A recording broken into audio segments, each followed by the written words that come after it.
ఏపీలో ప్రలోభాల పర్వం మొదలైంది. ఎన్నికలు దగ్గర పడుతుండటంతో ఓటర్లను ప్రసన్నం చేసుకుంటున్నారు. కుల ఓట్ల కోసం పోటాపోటీ సమావేశాలు ఏర్పాటు చేస్తున్నారు. అందుకోసం కుల సంఘాలతో ప్రత్యేక సమ్మేళనాలు నిర్వహిస్తున్నారు. 2 రోజుల క్రితం ఆర్యవైశ్యులతో టీడీపీ నాయకులు సమావేశమయ్యారు.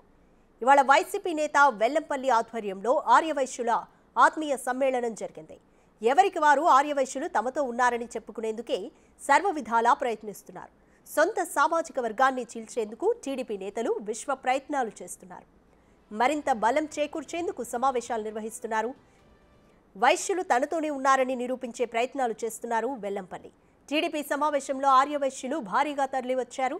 అయితే తన సమావేశానికి ఆర్యవైశ్యులు ఎక్కువగా వచ్చేందుకు ప్రతి అరగంటకు ఒక లక్కీ డిప్ చొప్పున ఏర్పాటు చేశారు. కుటుంబ సమేతంగా హాజరవ్వాలని విజ్ఞప్తి చేస్తున్నారు.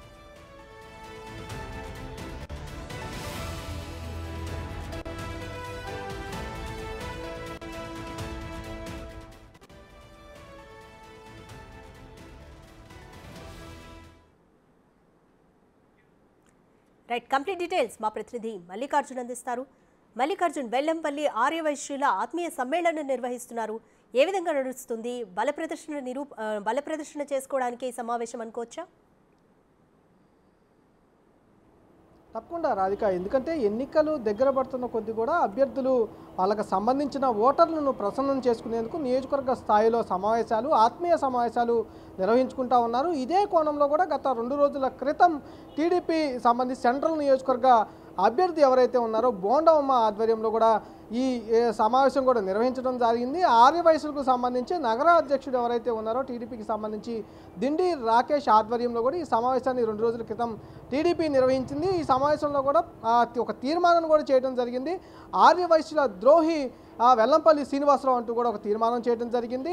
ఆర్యవైశ్యులకు వెల్లంపల్లి శ్రీనివాసరావు ద్రోహం చేశారంటూ కూడా తీర్మానం చేయడం జరిగింది. ఆర్యవైశ్యులు అందరూ కలిసికట్టుగా వెల్లంపల్లిని ఓడించాలంటూ కూడా అక్కడ ఆ సమావేశాన్ని కూడా ప్రకటించడం జరిగింది టీడీపీ నేతలు. ఈ నేపథ్యంలోనే ఆర్యవైశ్యులను కాపాడుకునే విధంగా కూడా వెల్లంపల్లి శ్రీనివాసరావు దానికి సంబంధించిన ఆత్మీయ సమావేశాన్ని ఈరోజు నిర్వహిస్తూ ఉన్నారు. ఉదయం 10 గంటలకు ఈ సమావేశం ప్రారంభమైంది. ప్రస్తుతం ఆ సమావేశం అయితే కొనసాగుతూ ఉంది. ఈ సమావేశానికి సంబంధించి ఎవరైతే తమ సామాజిక వర్గానికి చెందిన ఆర్యవైశ్యులు ఎవరైతే ఉన్నారో వాళ్ళందరూ తన వెంటే ఉన్నారు అనేది ఒక బల ప్రదర్శన చేయాలని ఆయన భావిస్తూ ఉన్నారు. ఈ నేపథ్యంలోనే ఆయన ఒక ఆత్మీయ సమావేశానికి పిలుపునివ్వడం జరిగింది. దీనికి అందరూ కుటుంబ సభ్యులుగా తరలి రావాలంటూ కూడా ఆయన ఫ్లెక్సీలు ఏర్పాటు చేయడం జరిగింది. అంతేకాకుండా లక్కీ ట్రిప్పులు కూడా ఏర్పాటు చేయడం జరిగింది. బహుమతులు ఏర్పాటు చేయడం జరిగింది.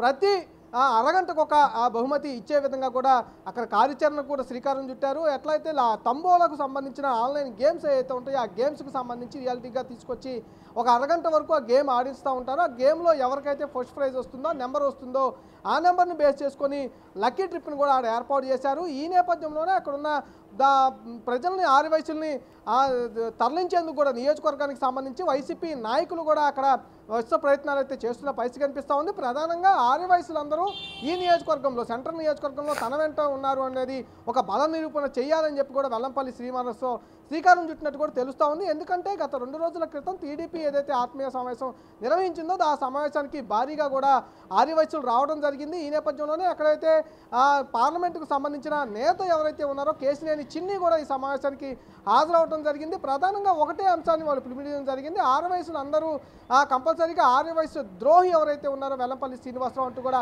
ఆయన వ్యాఖ్యలు చేయడం జరిగింది. ఆయన కంపల్సరీగా మనం ఓడించాలి అంటూ కూడా ఆయన పిలుపునివ్వడం జరిగింది. ఈ నేపథ్యంలోనే ఈ రోజు నిర్వహించిన ఆత్మీయ సమావేశం కొంచెం ప్రాధాన్యత సంతరించని కూడా చెప్పుకోవచ్చు రాధిక. రైట్, మల్లికార్జున, అసలు ఇంతకీ ఆర్యవైశ్యులు ఎటువైపు ఉన్నట్టు అనుకోవచ్చు? రిపోర్ట్స్ ఏం చెబుతున్నాయి? టీడీపీ వైపా, వైసీపీ వెల్లంపల్లి సైడ్? కంపల్సరీగా ఆర్యవైశ్యులకు సంబంధించి కూడా కొంచెం వెల్లంపల్లి శ్రీనివాసరావుపై ఆగ్రహంగానే ఉన్నారని చెప్పుకోవచ్చు. ఎందుకంటే ప్రధానంగా ఆ సంఘానికి సంబంధించి, ఆర్యవైశ్యులకు సంబంధించి వారిని స్ట్రెంగ్త్ చేయడానికి, బలోపేతం చేయడానికి ఎటువంటి చర్యలు తీసుకోలేదని కూడా పెద్ద ఎత్తున ప్రచారం ఉంది. వెల్లంపల్లి శ్రీనివాసరావు పైన కూడా ఆర్యవైశ్యులకు సంబంధించిన ఆస్తుల విషయంలో కావచ్చు, అలాగే వారిపైన సంబంధించిన బలం చేకూర్చడం, సామాజిక వర్గాన్ని బలం చేకూర్చడంలో కూడా ఆర్యవైశ్యులకు సంబంధించి ఎక్కడా కూడా కార్యాచరణ వెల్లంపల్లి శ్రీనివాసరావు చేయలేదని కూడా ఆరోపణలు ఉన్నాయి. మంత్రిగా ఉన్న సమయంలో కూడా అతను సొంత బలాన్ని అతను చేకూర్చుకోవడం, డబ్బులు సంపాదించుకోవడానికి, అక్రమాలు చేయడానికే అతను పదవి ఉపయోగించుకున్నాడు తప్పితే ఎక్కడ కూడా ఆర్యవైశ్యులకు మేలు చేకూర్చే విధంగా చేయలేదంటూ కూడా టీడీపీ ఎప్పటి నుంచో ఆరోపణలు చేస్తూ ఉంది. ఇదే అంశంపై కూడా ఆర్యవైశ్యుల్లో కూడా కొంత ఆగ్రహం ఉంది. అంతేకాకుండా ఆయన ఆర్యవైశ్యుల్లో మొదటిసారి ముఖ్యమంత్రి అయిన కొణిజెట్టి రోసయ్య ఎవరైతే ఉన్నారో ఆ రోసయ్యకి సంబంధించి ఆయనకు కూడా సంతాప తీర్మానాలు కానీ అటువంటి జన్మదిన వేడుకలు కానీ నిర్వహించట్లేదు అనేది ఒకటి ఆరోపణ కూడా ఉంది. ఈ నేపథ్యంలోనే ఆర్యవైశ్యులకు సంబంధించి ఇలాంటి కార్యక్రమాలు, ఎందుకంటే ఆర్యవైశ్యులకు సంబంధించి ఆయన ముఖ్యమంత్రిగా పనిచేసిన వ్యక్తి ఉన్నాడు, ఆ వ్యక్తి ఉంటా ఉన్నారు, ఆ వ్యక్తికి సంబంధించి పని చేయలేదనే విషయాలపైన కూడా వాళ్ళు ప్రధానంగా చెప్పడం జరిగింది. ఈ విషయాలన్నింటినీ కూడా క్రోడీకరించుకొని ఆర్యవైశ్యులు చాలా గుర్రు మీద ఉన్నారని కూడా మనం చెప్పుకోవచ్చు. ఈ నేపథ్యంలో టీడీపీ నేతలు నిర్వహించిన ఆర్యవైశ్యుల ఆత్మీయ సమ్మేళనం కూడా వాళ్ళు ప్రధానంగా ఎక్కువగా హాజరవడం జరిగింది. కంపల్సరీగా ఓడిస్తామనే విధంగా కూడా వాళ్ళు మాట్లాడటం అయితే జరిగింది. Radhika, thank you Mallikarjun.